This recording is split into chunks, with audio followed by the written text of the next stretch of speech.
Kennedy Meadows is called the gateway to the High Sierra, and early the next morning I walked through the gate.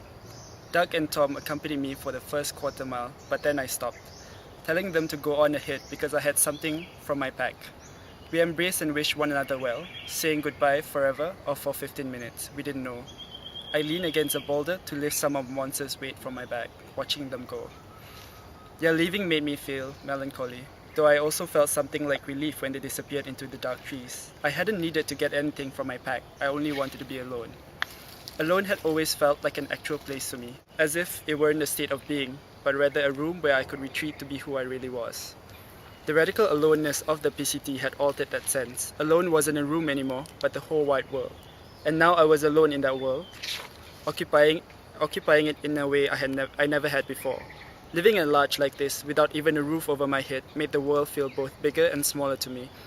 Until now, I hadn't truly understood the world's vastness, hadn't even understood how vast a mile could be, until each mile was beheld at walking speed. And yet, there was also its opposite, the strange intimacy I'd come to have with the trail, the way the pinyon, pines and monkey flowers I passed that morning, the shallow streams I crossed, felt familiar and known, though I never passed them or crossed them before.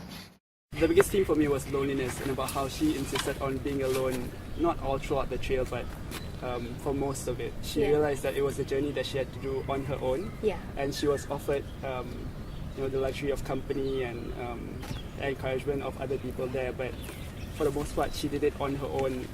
The planning and also emotionally the journey was Cheryl on her own. When you do decide on something that you want to do on your own with your own conviction, then you have to deal with the consequences on your own.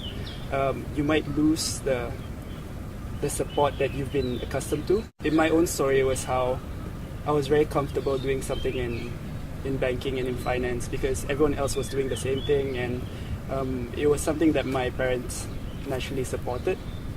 So once I decided to go into writing, it just became a really lonely journey. And you have to hold yourself up. Having made a decision to go into this line, to go into writing and to pursue this path,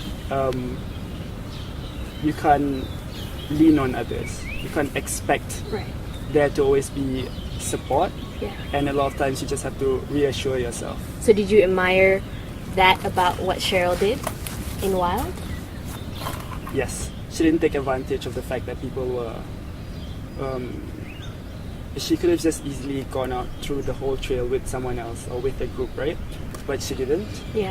And even as a person, I think a lot of things that she went through in her life, even in her backstory, she went through on her own. There were moments when, and I have this tendency as well, to just be alone for the sake of being alone and without really thinking about how it affects other people. So you sort of like just push the whole world away. She does that quite a bit. When Paul is quite a warm character. I don't blame him for anything. But I feel like I understand why she had to leave him. Fell out of love. I understand in her circumstances why she did the things that she did. Was it because they married so young? I think it was a combination of things. You know, her mother's death, marrying so young, her finding that there was a hole in her that she had to fill that he couldn't help fill. You know, and I understood her solo journey more so there, where she had to break out on her own and do reckless things and hurt other people. Was it, when you say that hole, was it the hole that was filled by her mom? Or? The hole that was filled by her mom and her family. And being a daughter. And I feel like she lost a part of her identity and a part of her anchor there. What about the points you think in her journey on the PCT when she felt more strikingly the loneliness? Do you think that's a good parallel to any journey where you feel like you have to embark alone? Even if you don't have a choice. Even if you don't have a choice. Because there are moments where she just suddenly craves the company of someone else. And that's understandable because she's been traveling for days. And then when she meets another hiker or another group of hikers, then she's sort of like looking for a space in between. Do you think that relates to, like you said, your own journey, embarking on it alone? Where the kind of the sharper edge of loneliness, where it gets to be too much. Do you think that's a good parallel?